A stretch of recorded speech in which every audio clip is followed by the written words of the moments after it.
Recording in progress. ओम अज्ञानतिमिरान्धस्य ज्ञानाञ्जनशलाकया चक्षुरुन्मिलितं येन तस्मै श्री गुरवे नमः।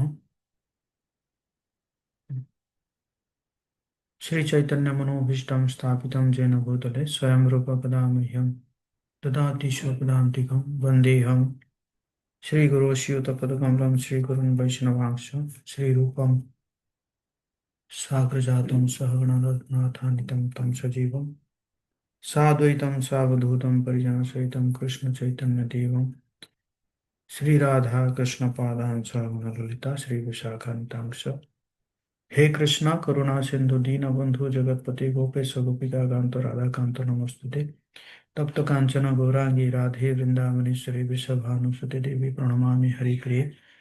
वाञ्छा कल्पतरुभ्यश्च कृपा सिन्धुभ्येव च पतितानां पावनेभ्यो वैष्णवेभ्यो नमो नमः। जय श्री कृष्ण चैतन्य प्रभु नित्यानंद श्री अद्वैत गदाधर श्रीवासादि गौर भक्तवृंद। हरे कृष्ण कृष्ण कृष्ण हरे हरे हरे राम राम राम हरे हरे। नमो ओम विष्णुपदाय कृष्ण पृष्ठाय भूतले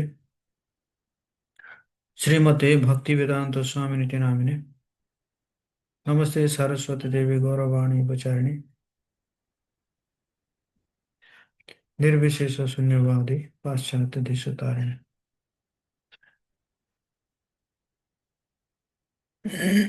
मूकं करोति वाचालं पंगुं लंघयति गिरिं यत्कृपातमं वन्दे श्रीगुरुदिनतारिणे श्रीचैतन्येश्वरं परमानन्दमाधवम्।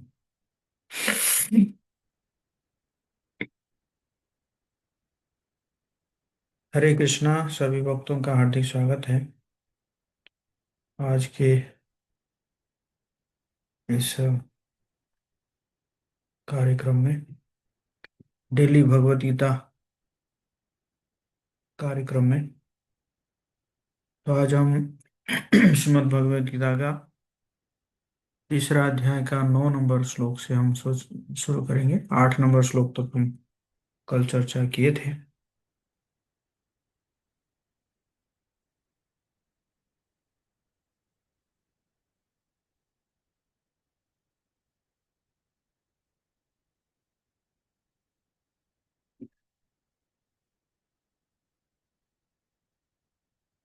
Just second.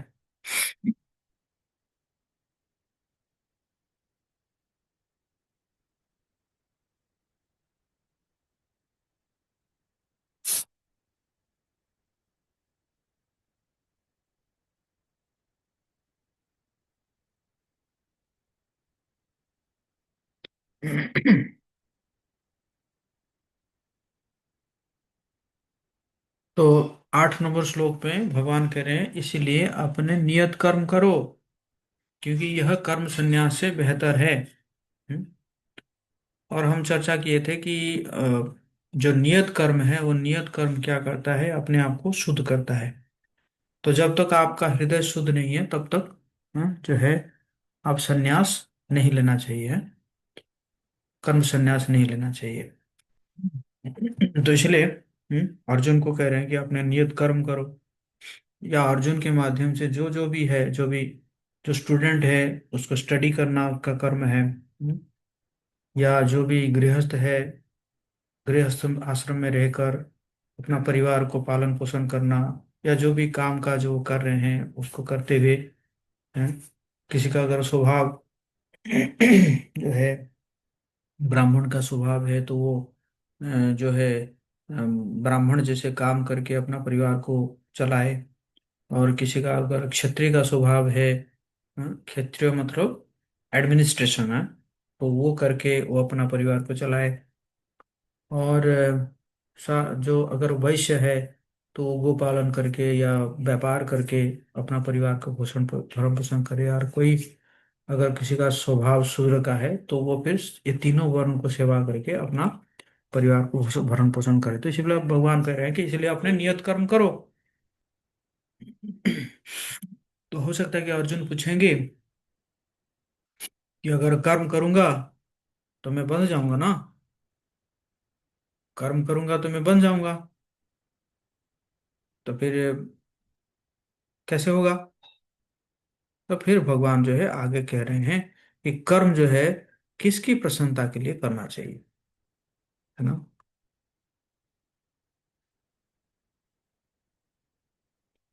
तो ये तीसरे अध्याय का 9 नंबर श्लोक है।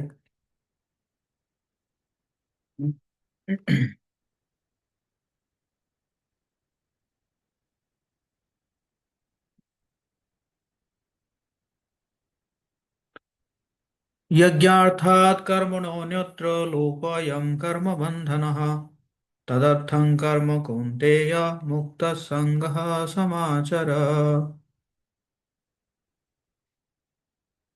कौन पढ़ेंगे?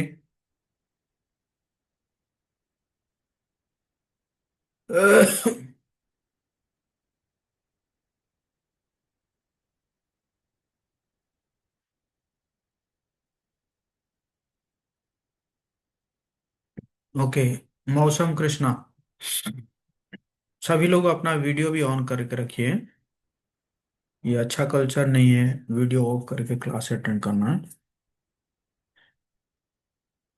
हाँ, मौसम पढ़ो अनम्यूट करके। हरे कृष्णा प्रभु जी। पंचांग प्रणाम।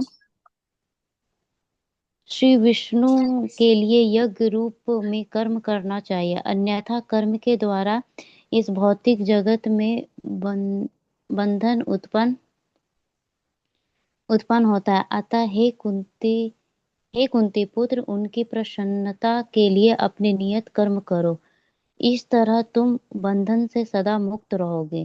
तात्पर्य: चूंकि मनुष्य को शरीर के निर्वाह के लिए भी कर्म करना होता है, अतः विशिष्ट सामाजिक स्थिति तथा गुण को ध्यान में रखकर नियत कर्म इस तरह बनाए गए हैं कि उस उद्देश्य की पूर्ति हो सके। यज्ञ का अर्थ भगवान विष्णु है।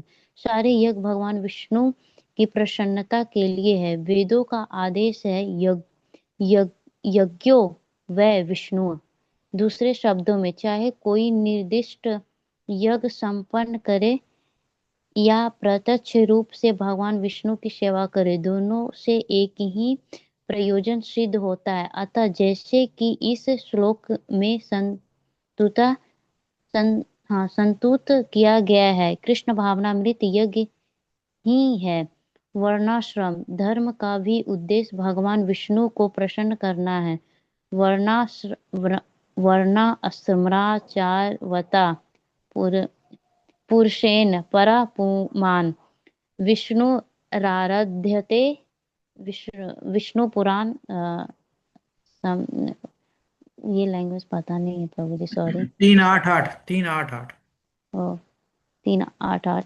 अतः भगवान विष्णु की प्रसन्नता के लिए कर्म करना चाहिए। इस जगत में किया जाने वाला अन्य कोई कर्म बंधन का कारण होगा। कोई अच्छे तथा बुरे कर्मों के फल होते हैं, और कोई भी फल कर्म करने वाले को बांध लेता है। अतः कृष्ण विष्णु को प्रसन्न करने के लिए कृष्ण भावना भीत होना होगा, और जब कोई ऐसा कर्म करता है तो वह मुक्त दशा को प्राप्त रहता है। यही महान कर्म कौशल है, और प्रारंभ में इस विधि में अत्यंत कुशल मार्गदर्शन की आवश्यकता होती है। अतः भग, भगवत तक्ता के निर्देशन में भगवत भक्त भगवत भक्त के के निर्देशन निर्देशन में में।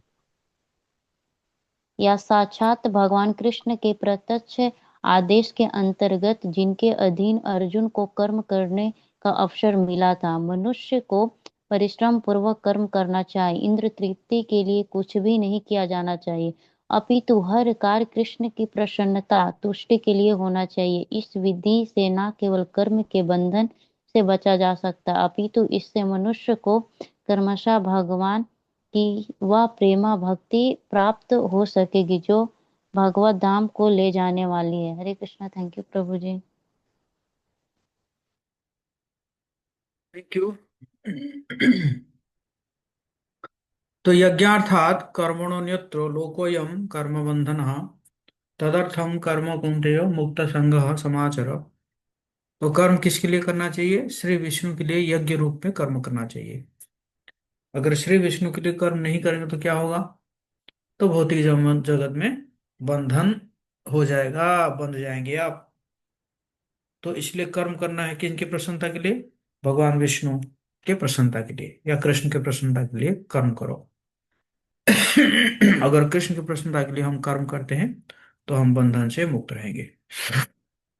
तो प्रभुपाद जी कह रहे हैं कि शरीर निर्वाह के लिए तो कोई भी कर्म करना होगा। तो इसलिए सामाजिक स्थिति और गुणों को ध्यान में रखकर अपना कर्म जो है करना चाहिए। और जिससे क्या होगा, उद्देश्य की पूर्ति होगी। और ये उद्देश्य का पूर्ति क्या है?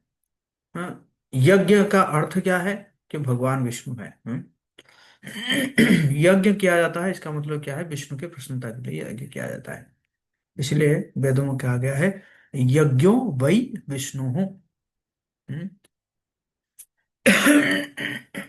चाहे कोई निर्दिष्ट यज्ञ संपन्न करे या प्रत्यक्ष रूप से भगवान विष्णु की सेवा करे, दोनों से ही एक ही प्रयोजन सिद्ध होता है। तो भगवान प्रसन्नता के लिए कोई भी कार्य किया जाता है उसको यज्ञ ही कहा जाता है। यज्ञ का मतलब ये नहीं है कि एक हवन कुंड होगा, कुछ लकड़ी होगा, घी होगा या आहुति होगा और ब्राह्मण होगा, तो उसी को सिर्फ यज्ञ कहा जाता है, ऐसा नहीं है। यज्ञ का मतलब क्या है? भगवान विष्णु की प्रसन्नता के लिए कोई भी कार्य किया जाता है उसको यज्ञ कहा जाता है ना। जैसे भगवान भगवद गीता में 25वां अध्याय के, सॉरी, जो है 10 अध्याय के 25 नंबर श्लोक में बता रहे हैं कि अ, यज्ञानाम जपोयज्ञोस्मि, कि जितने भी यज्ञ हैं उस यज्ञ में मैं क्या हूँ? जप यज्ञ हूँ। तो यहां से ये प्रतीत होता है कि कोई अगर कहीं पे जप किया जा रहा है वो भी क्या है? यज्ञ है। इसी प्रकार कहा जाता है कि नाम संकीर्तन यज्ञ, कहीं पे संकीर्तन हो रहा है, नाम संकीर्तन हो रहा है, वो क्या है? यज्ञ है ना। हालांकि वहां पे ऐसा कुछ नहीं है कि अम, जो है हवन कुंड है या आहुति है ना। कोई ब्राह्मण बैठ के जो है आहुति दे रहे हैं, ऐसा नहीं है। तो कह रहे हैं कि चाहे कोई निर्दिष्ट यज्ञ संपन्न करे या प्रत्यक्ष रूप से भगवान विष्णु की सेवा करे, दोनों से एक ही प्रयोजन सिद्ध होता है। प्रयोजन क्या है? प्रयोजन है भगवान विष्णु की प्रसन्नता, है ना। और वर्णाश्रम का धर्म भी उद्देश्य है भगवान विष्णु की प्रसन्नता है। मतलब सभी जो कर्म है उसका मेन उद्देश्य यही होना चाहिए। वर्णाश्रमाचारवता पुरुषेण परः पुमान् विष्णु आराध्यते। और अगर भगवान विष्णु के प्रसन्नार्थ हम कर्म कर्म ना करके और किसी के प्रसन्नार्थ कर्म करते हैं तो वो कर्म क्या हो जाएगा? बंधन का कारण हो जाएगा, है ना। क्यों? क्योंकि भगवान विष्णु के प्रसन्नता के अलावा और कोई अगर कर्म करते हैं, चाहे अच्छा कर्म करे या बुरा कर्म करे, दोनों का फल मिलेगा, है ना।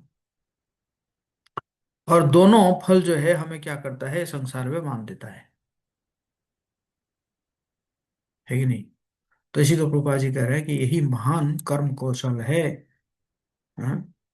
और इस विधि में अत्यंत कुशल मार्गदर्शन की आवश्यकता होती है ना। भगवत भक्त के निर्देशन में या साक्षात भगवान कृष्ण के प्रत्यक्ष आदेश के अंतर्गत हम्म, मनुष्य को परिश्रम पूर्वक कर्म करना चाहिए। इंद्रिय तृप्ति के लिए कुछ भी नहीं करना किया जाना चाहिए। अभी तो हर कार्य को कृष्ण की प्रसन्नता के लिए किया जाना चाहिए। इस विधि से न केवल कर्म के बंधन से बचा जा सकता है, अपितु इससे मनुष्य क्रम को क्रमशः भगवान की वो प्रेमा भक्ति प्राप्त हो सकेगी जो भगवत धाम को ले जा सकती है, ले जाने वाली है ना। तो दोनों काम होगा। एक तो भगवान की प्रसन्नता के लिए हम काम करेंगे तो एक तो हम कर्म बंधन से मुक्त हो जाएंगे। और दूसरा क्या होगा कि हमें भगवान की प्रेमा भक्ति भी प्राप्ति होगी, है ना। तो अच्छे कर्म और बुरे कर्म दोनों का फल मिलता है अगर भगवान कृष्ण की प्रसन्नता के लिए हम काम नहीं करते हैं तो। फॉर एग्जाम्पल आप जो कहीं पे कुछ जो है, कहीं पे कुछ दान दिए तो पुण्य हो गया, है ना।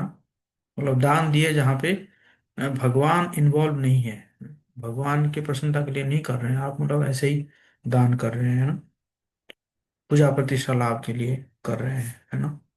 तो वहाँ क्या हो जाता है, पुण्य हो जाता है। तो पुण्य से भी आप इस संसार में बन जाते हैं। या आप किसी से छीन लेते हैं कुछ, हैं? किसी का अधिकार के चीज को प्राप्त कर लेते हैं जबरदस्ती, तो वहां पे पाप होता है, तो उसका भी बंधन है। पुण्य का भी बंधन है, पाप का भी बंधन है, दोनों का बंधन है ना? इसलिए इसको बोलते हैं कर्म और सकर्म, कर्म और विकर्म, पुण्य और पाप, कर्म और विकर्म। लेकिन हमें करना क्या है, अकर्म। अकर्म मतलब क्या है, जो ना पाप है ना पुण्य है, हाँ? इसलिए भक्त लोगों को पूछा जाता है, क्या तुम वेजिटेरियन हो? तो भक्त कहते नहीं नहीं, हम ना नॉन वेजिटेरियन है ना वेजिटेरियन है, हम क्या है, हम कृष्णाटेरियन है। हम्म, है कि नहीं? जैसे ना हम नॉन वेज खाते हैं ना हम वेज खाते हैं, हम तो वही खाते हैं जो भगवान जी को भोग लगता है कि नहीं? तो इसी प्रकार ना हम पुण्य करते हैं ना हम पाप करते हैं, हम क्या करते हैं, भक्ति करते हैं ना, भक्ति या कृष्ण भावनामृत कर्म करते हैं, जो कि भगवान की प्रसन्नता के लिए है ना। कोई वेज खाता है, वो भी संसार में बन जाता है, कोई नॉन वेज खाता है, वो भी संसार में बन जाता है ना। बट जब आप कृष्णाटेरियन बन जाते हैं तो फिर वो संसार में नहीं बनते हैं, है कि नहीं? हम्म। क्योंकि आप क्या खा रहे हैं, आप प्रसाद खा रहे हैं, प्रसाद ले रहे हैं ना। उसी प्रकार कोई भी कर्म भगवान को समर्पित करके किया जाता है तो वो क्या हो जाता है, प्रसाद हो जाता है ना, है कि नहीं? हमारे अभिषेक प्रभु है, फर्स्ट अटेम्प्ट दे रहे हैं यूपीएससी में, है? तो उसका क्या होना चाहिए, कॉन्शियसनेस क्या होना चाहिए कि यूपीएससी क्लियर करूंगा तो भगवान की सेवा करूंगा, है कि नहीं? तो फिर वो भी क्या हो जाता है, वो भी भक्ति हो जाती है, अगर इस प्रकार के चेतना से आप जो है करते हैं तो। हम्म, है ना। ओके, आगे बढ़ते हैं।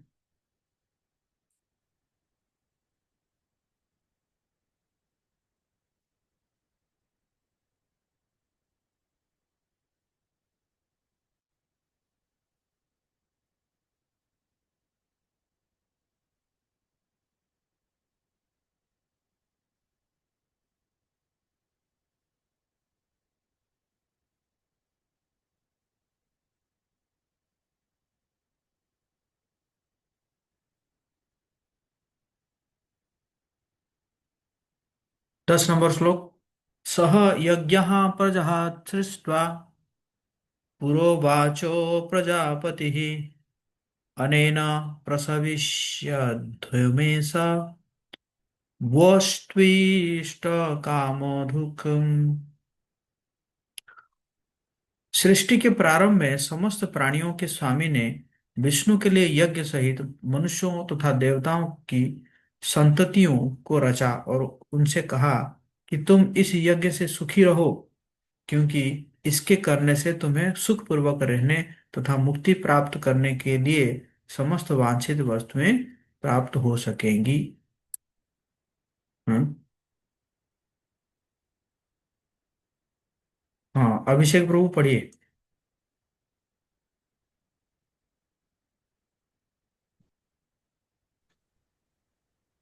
राधे राधे गुरु जी। हाँ, तात्पर्य पढ़िए। तात्पर्य। प्राणियों के स्वामी विष्णु द्वारा भौतिक सृष्टि की रचना बद्ध जीवियों के लिए भगवत धाम वापस जाने का सुअवसर है। इस सृष्टि के सारे जीव प्रकृति द्वारा बद्ध है, क्योंकि उन्होंने श्री भगवान विष्णु या कृष्ण के साथ अपने संबंध को भुला दिया है। इस शाश्वत संबंध को समझने में वैदिक नियम हमारी सहायता के लिए है। जैसा कि भगवत गीता में कहा गया है, वैदेश्य सर्वे सर्वैरहमेव वेद।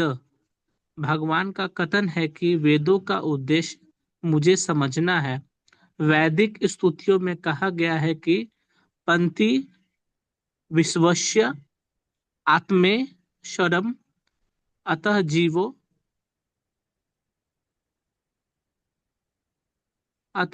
के स्वामी यानी कि प्रजापति श्री भगवान विष्णु है। श्री श्रीमद् भागवत में भी 2:4-20।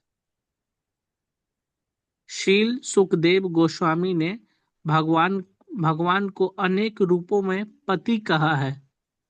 श्रीये पति यज्ञपति प्रजापति अतिधर्याम पति लोक कपति धरापति पतिग्रति आश्चंदधक वृष्णिशातवताम प्रसीदताम में भगवान संताम पति। भगवान भगवान प्रजापति तो भगवान विष्णु हैं और वे समस्त प्राणियों के समस्त लोकों के तथा सुंदरता के स्वामी अर्थात पति हैं और हर एक के त्राता हैं। भगवान ने इस भौतिक जगत को इसलिए रचा कि बद्धजीव यह सीख सके कि वे विष्णु को प्रसन्न करने के लिए किस प्रकार यज्ञ करें, जिससे वे इस जगत में चिंता रहित होकर सुखपूर्वक रह सके तथा इस भौतिक देह का अंत होने पर भगवत धाम को जा सके। बद्धजीव के लिए ये संपूर्ण कार्यक्रम है। यज्ञ करने से बद्धजीव क्रमशः कृष्ण भावना भावित होते हैं और सभी प्रकार से देवतुल्य बनते हैं। कलियुग में वैदिक शास्त्रों ने संकीर्तन यज्ञ अर्थात भगवान के नामों का कीर्तन का विधान किया है और इस दिव्य विधि का परिवर्तन चैतन्य महाप्रभु द्वारा इस युग के समस्त लोगों के लिए उद्धार के लिए किया गया है। संकीर्तन यज्ञ तथा कृष्ण भावना वृत्त में अच्छा तालमेल है। श्रीमद् भागवत 1:1-4-32 में संकीर्तन यज्ञ के विशेष प्रसंग में भगवान कृष्ण का अपने भक्त रूप चैतन्य महाप्रभु रूप में निम्न प्रकार से उल्लेख हुआ है। कृष्ण वर्णम तीव्षा कृष्णम शांगो पगास्त्र आशाद्रम यज्ञे संकीर्तन प्राय यर्जित सी सुमेधश। इस कलयुग में अर्थात इस कलयुग में जो लोग पर्याप्त बुद्धिमान हैं वे भगवान की उनके पार्षदों सहित संकीर्तन यज्ञ द्वारा पूजा करेंगे। वेदों में वर्णित अन्य यज्ञों को इस कलिकाल में कर पाना सहज नहीं, किंतु संकीर्तन यज्ञ सुगम है और सभी सृष्टि से अलौकिक है। जैसा कि भगवत गीता में 1:1-4 संस्कृति की गई है। धन्यवाद।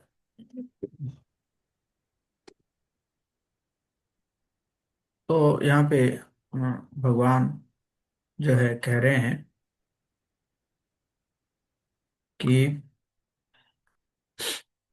सह यज्ञः प्रजा सृष्ट्वा पुरोवाचो प्रजापति अनेन प्रसविष्य धूमेश वोस्त्विष्टका मधुक।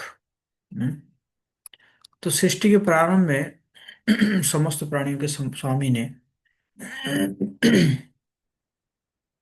विष्णु के लिए यज्ञ सहित मनुष्य तथा देवताओं की संततियों को रचा और उनसे कहा, तुम इस यज्ञ से सुखी रहो, क्योंकि इसके करने से तुम्हें सुख पूर्वक रहने तथा मुक्ति प्राप्त करने के लिए समस्त वांछित वस्तुएं प्राप्त हो सकेंगी यज्ञ से हैं। तो प्रभुपाद जी कह रहे हैं कि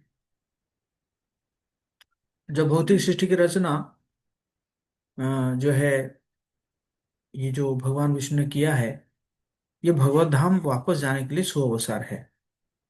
इस सृष्टि के सारे जीव प्रकृति के द्वारा बद्ध है, क्योंकि उन्होंने श्री भगवान विष्णु या कृष्ण के साथ अपने संबंध को भुला दिया है। संसार में जीव बद्ध है क्यों?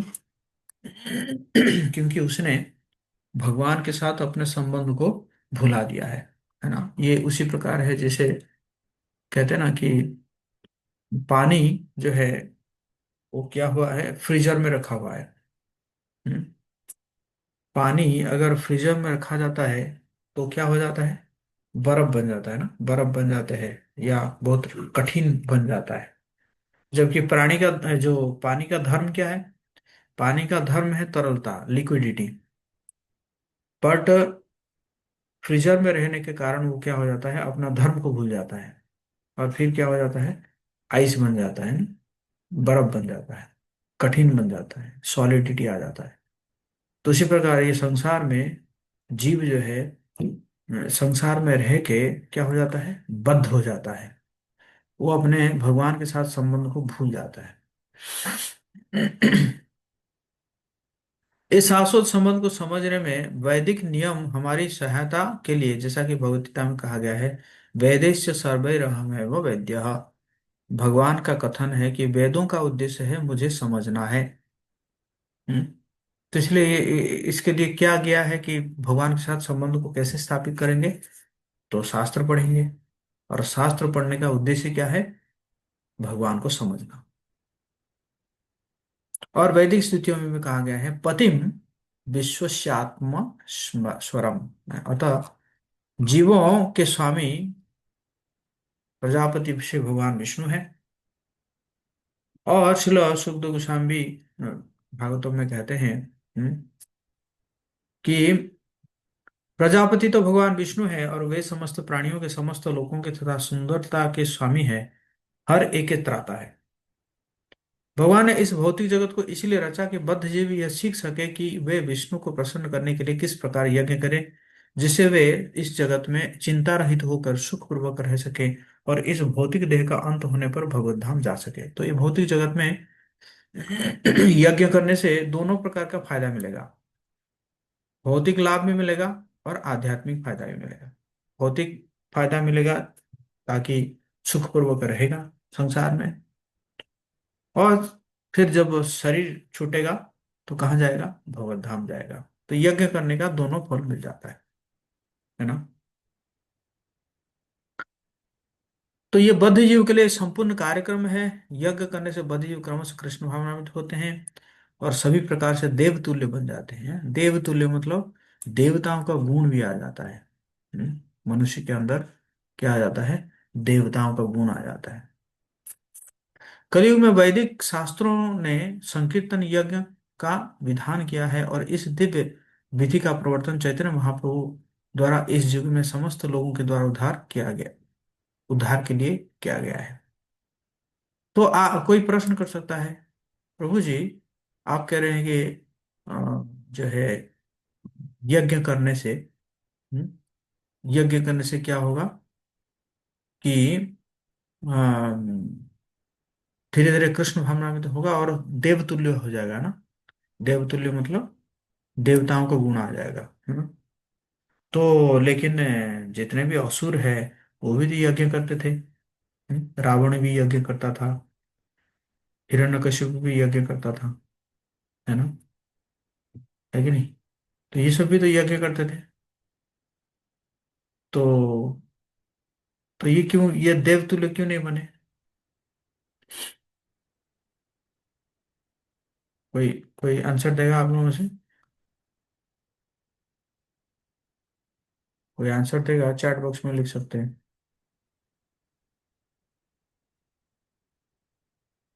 जिसको आंसर देना है चैट बॉक्स में लिखिए मी।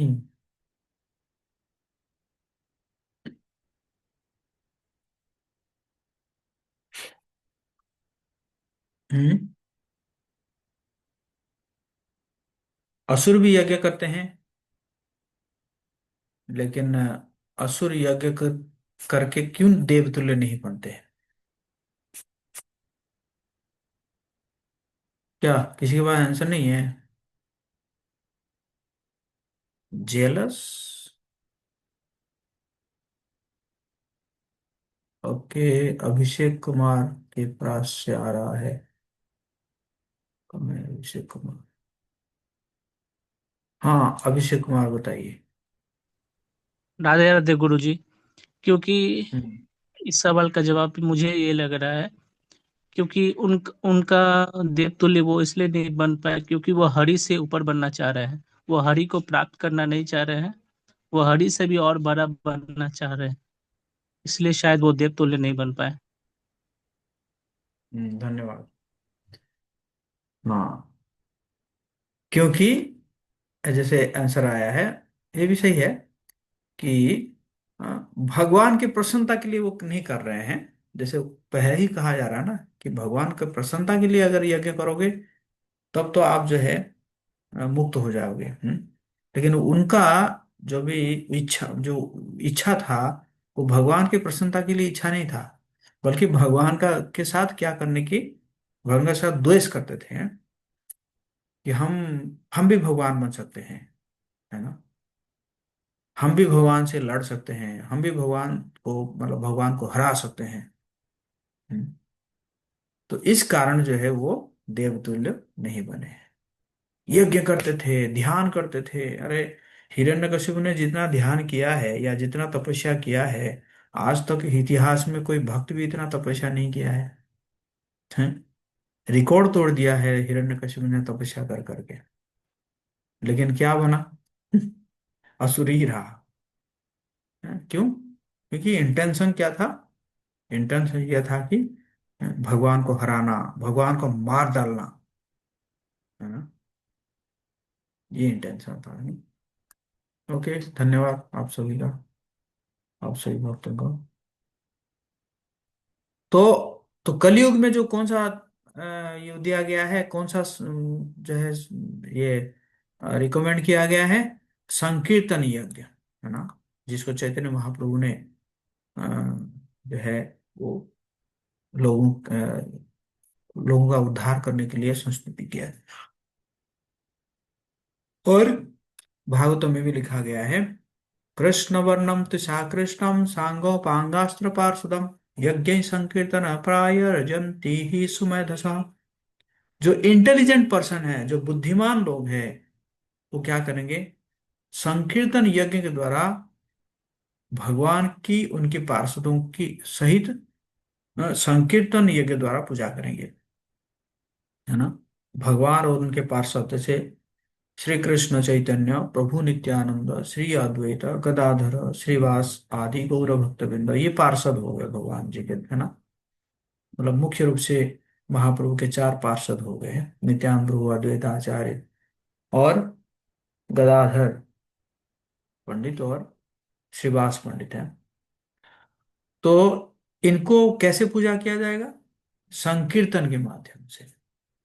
हरे कृष्णा, हरे कृष्णा, कृष्णा कृष्णा, हरे हरे, हरे राम, हरे राम, राम राम, हरे हरे, संग में कीर्तन के माध्यम से, है ना। संकीर्तन मतलब क्या है? संग में कीर्तन। उसके माध्यम से जो है, भगवान चैतन्य महाप्रभु को पूजा किया जा सकता है। वेदों में वर्णित अन्य यज्ञों को इस कलिकाल में कर पाना सहज नहीं है, किंतु संकीर्तन यज्ञ सुगम है और सभी दृष्टि से अलौकिक है, जैसा कि भगवद गीता में संस्तुति की गई है। तो ये क्या है? इजी है ना। बाकी यज्ञ जो है वो नहीं किया जा सकता। क्यों? क्योंकि हमारे पास ऐसे शुद्ध ब्राह्मण नहीं है, हमारे पास जो है कौन नहीं है, हमारे पास जो है शुद्ध पदार्थ भी नहीं है यज्ञ करने के लिए, है कि नहीं।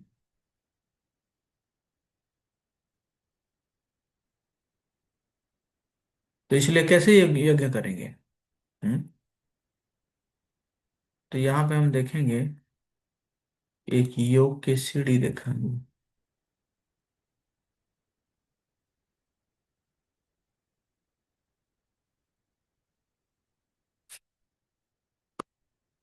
हम्म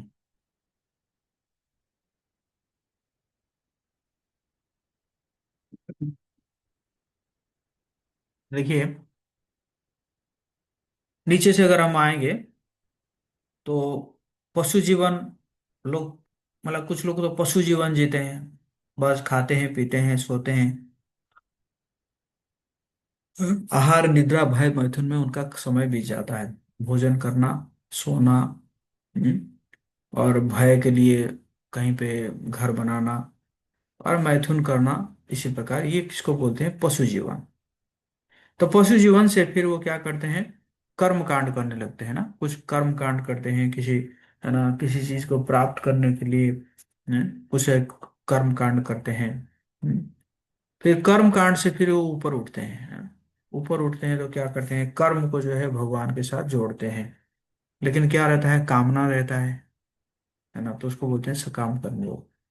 फिर उससे फिर ऊपर उठते हैं, कर्म को भगवान के साथ जुड़ते हैं लेकिन निष्काम हो जाते हैं, कोई कामना नहीं रखते हैं, उसको बोलते हैं निष्काम योग।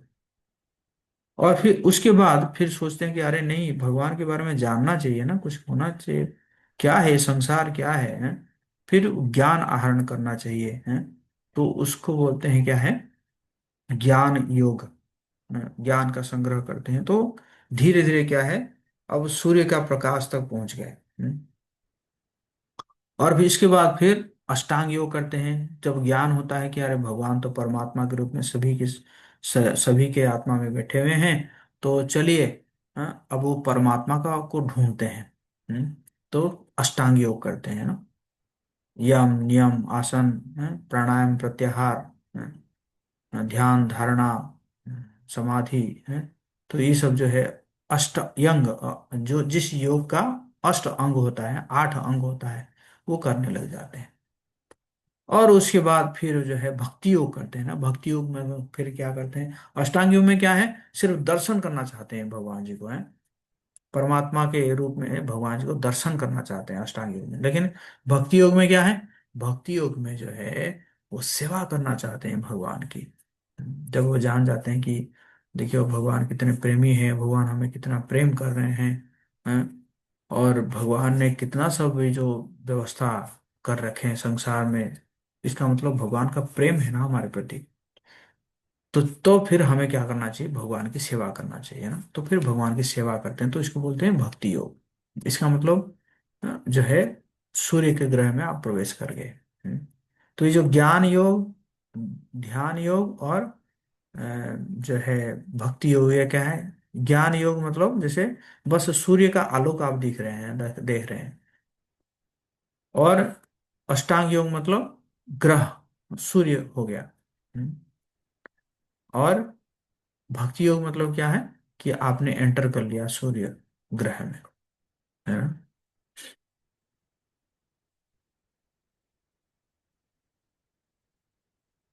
तो योग सीढ़ी में प्रगति जो प्रगति कैसे होगा?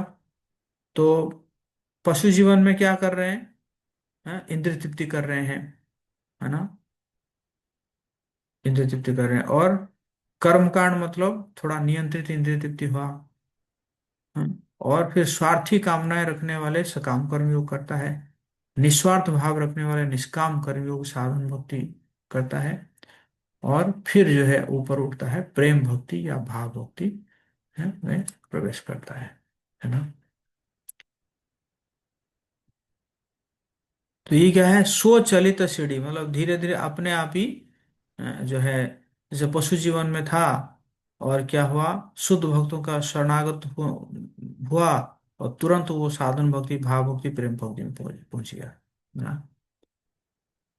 प्रगतिशील योग सीढ़ी का है, तो वो धीरे धीरे जा रहा है पशु जीवन से कर्मकांड से कर्म योग, फिर जो है सब निष्काम कर्मयोग साधन भक्ति, निष्काम कर्मयोग प्रेम भक्ति भाव भक्ति, फिर विस्तृत योग श्रेणी का है पशु जीवन कर्मकांड सकाम कर्मयोग निष्काम कर्मयोग ज्ञान योग, कोई कार्य नहीं करता है, सिर्फ ज्ञान आहरण करता है, अष्टांग योग भक्ति योग, है ना।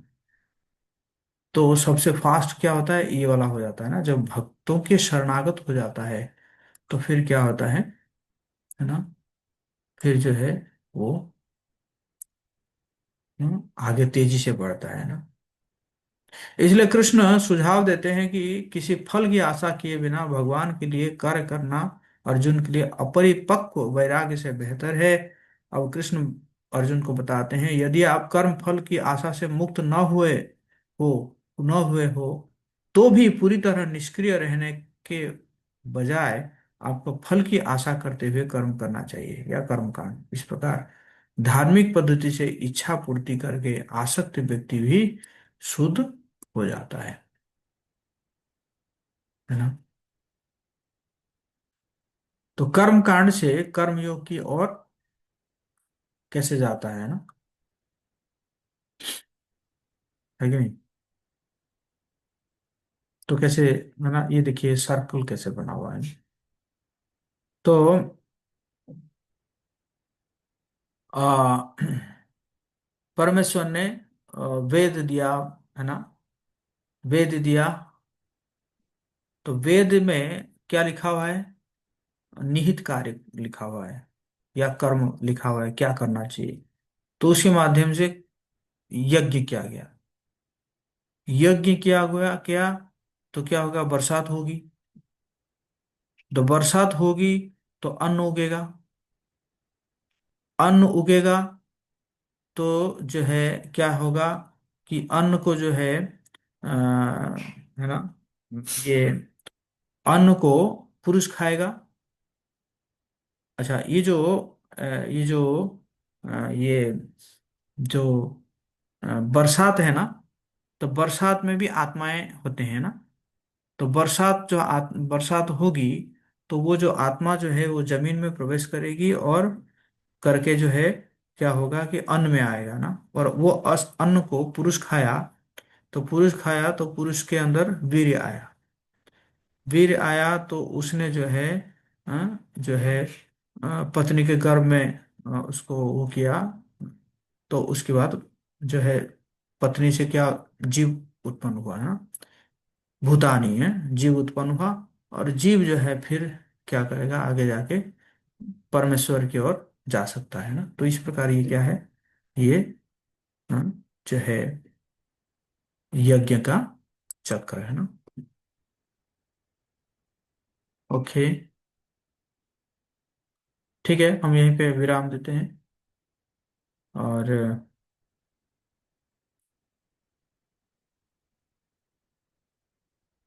किसी का कोई प्रश्न है, टीका टिप्पणी है, तो बस पूछ सकते हैं। किसी का प्रश्न है तो हैंड रेज कर सकते हैं।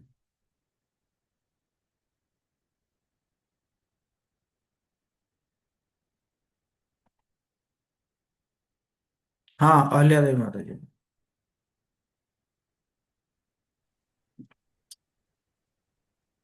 हरे कृष्ण प्रभु जी। मतलब कर्म कांड जो ब्राह्मण लोग जो करवाते हैं, तो कर्म बंधन में कर्म बंधन उनको भी लगता होगा ना, कि जो करवा रहे हैं उनको भी, दोनों को तो लगता होगा। हाँ हाँ, दोनों को लगता है ना, क्योंकि है ना, उसमें कुछ ना कुछ त्रुटि रह ही जाता है। हम्म, कुछ ना कुछ तो है, त्रुटि रह ही जाता है। मतलब ब्राह्मण को जिस प्रकार करना चाहिए वो कर नहीं पाता है ना, और दक्षिणा लेकर चला जाता है, तो बंधन में फंस जाता है ना। ठीक ना। जो कृष्ण मतलब भक्त, जो भक्त ही बने हुए हैं और कर्म कांड करवा रहे हैं, उनके लिए। वो अगर अगर कर रहे हैं तो उनका, अगर भगवान की प्रसन्नता के लिए कर रहे हैं तो नहीं बांधेंगे, है ना। उसमें अगर भगवान को इन्वॉल्व कर रहे हैं वो, भगवान को, है ना, भगवान का नाम ले रहे हैं, और कहीं ना कहीं भगवान जी को इन्वॉल्व कर रहे हैं, तो फिर नहीं रहेगा, कर्म कर्म बंधन नहीं रहेगा, है ना। जी प्रभु जी। हम्म। भगवान का नाम अगर उच्चारण होता है ना, जैसे अ, श्रीमद् भागवतम में वर्णन है कि अ, जैसे भगवान वामन देव आए और बलि महाराज जी का यज्ञ चल रहा था, और वामन देव आए तो कुछ दान मांगे, बलि महाराज ने उनको संकल्प कर लिया, और दान देते देते क्या हुआ कि बलि महाराज जो है ये वामन भगवान क्या किए कि तीनों पग में तीन लोग को नाप लिए और बलि को क्या किए, बलि महाराज जी को सुतल लोग भेज दिए तीसरा पग में। तो अब यज्ञ जो है वो नष्ट हो गया, मतलब यज्ञ तो ब्रेक हो गया ना। तो बावन भगवान कह रहे हैं शुक्राचार्य को कि आप जो है यज्ञ को संपन्न कीजिए, यज्ञ जो है ब्रेक हो गया है, बंद हो गया है यज्ञ मेरे कारण। तो शुक्राचार्य कह रहे हैं कि जो कि असुरों के गुरु है वो कह रहे हैं जहां पे आपका नाम उच्चारण होता है तो वो यज्ञ अपने आप ही संपन्न हो जाता है।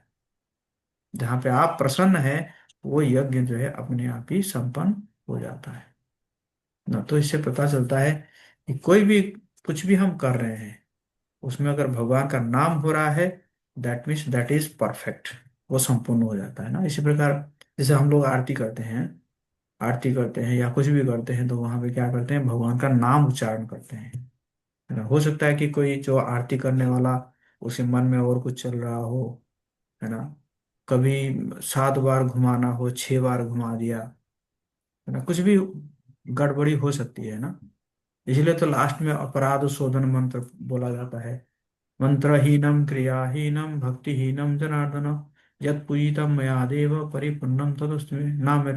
ना मैंने मंत्र कर पाया सही से जानता हूँ, ना मैं सही से क्रिया जानता हूँ, ना मेरे अंदर भक्ति है।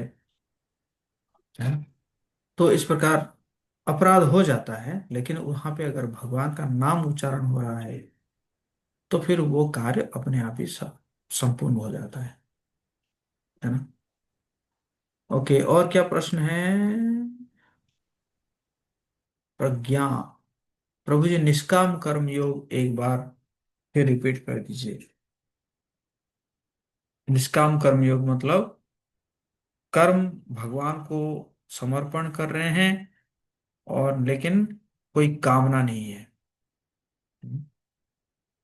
फॉर एग्जाम्पल आपने जो है आप अपने कमाई के 10% जो है वो मंदिर में दान किए, है ना, और कामना कुछ नहीं रखे कि, है ना, मतलब ये मैं भगवान के लिए अर्पण कर रहा हूँ या भगवान के भक्तों की सेवा में अर्पण कर रहा हूँ या कर रही हूँ, है ना, लेकिन कोई कामना नहीं है। दूसरे एंगल में आप 10% दे रहे हैं और अपने मन में ये रख रहे हैं कि मतलब आगे जाके प्रमोशन हो जाएगा, है ना, या व्यापार कर रहे हैं, मेरा व्यापार में कोई वो नहीं आएगा, बाधा नहीं आएगा, व्यापार और बढ़ेगा। तो ये हो गया सकाम कर्म। और निष्काम हुआ जहां पे आपने कोई कोई कामना नहीं रखे, है ना, तो इसको बोलते हैं निष्काम कर्म योग। ठीक है, और कोई प्रश्न है किसी का? यस, आशा प्रिया माता जी। हरे कृष्णा प्रभु जी। प्रभु जी, अकर्म फिर क्या हुआ? मतलब जो भगवान की प्रसन्नता के लिए जो कर्म करते हैं उसे ही अकर्म कहेंगे? जी, थैंक यू प्रभु जी।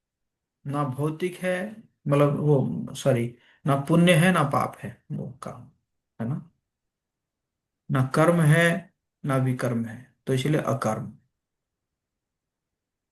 तो अकर्म उसमें का सिर्फ, मतलब ये, सॉरी अकर्म प्रभु का जी। मतलब ये हुआ कि वो भौतिक कर्म नहीं है ना, तो इसलिए वो अकर्म। क्या पूछ रही थी? तो प्रभु जी, सॉरी प्रभु जी, तो मैं बोली कि वो सिर्फ भगवान के जो प्रसन्नता के लिए जो भी हम कर्म कर रहे हैं, जो भी, तो वो वही अकर्म होगा ना प्रभु जी फिर? हम्म। जी प्रभु जी।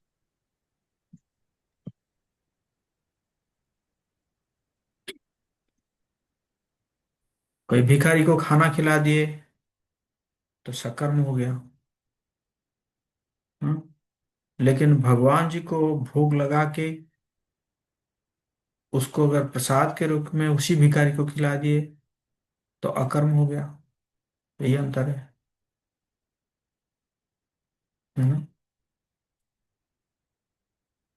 और सकर्म करेंगे तो आप बन जाएंगे,